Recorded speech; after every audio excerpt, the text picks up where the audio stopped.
ভালো সময় যাক আর খারাপ সময় যাক, আল্লাহর দেওয়া দিন সব সময় কিন্তু এক।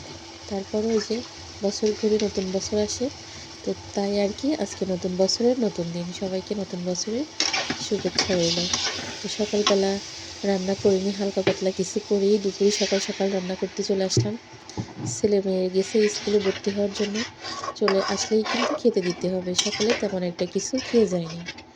আজকে বছরের প্রথম দিন ১ তারিখ, আজকে থেকে ভর্তি শুরু। ওর আব্বু সবসময় পছন্দ করে মানে যে কোনো জিনিস তাড়াতাড়ি করার জন্য, মানে ফেলে না রাখার জন্য। সে সবসময় বলে যে যেটা আমার করতে হবে সেটা আমার যখনই করা উচিত তখনই করব, ফেলে রাখার দরকার নেই। আমি বলছিলাম যে আর ২ দিন পরে যাক, তো বলছে না আজকেই যাবে। ঠিক আছে, আব্বু যখন বলছে তখন তো যাবে। আসলে আমরা বাঙালি মহিলারা তো সবসময় স্বামী ভক্তই থাকি, স্বামীর কথায় ওঠা বসা এগুলা করে থাকি। কে কে করে জানি না, তবে এটা কিন্তু আমরা ৬টা বোন অক্ষরে অক্ষরে পালন করি।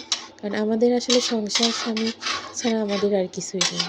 আর একটা বাঙালি মেয়ের সৌন্দর্যই হচ্ছে তার পরিবার, তার সংসার, সাজগোজ না, রান্না বান্নাই তার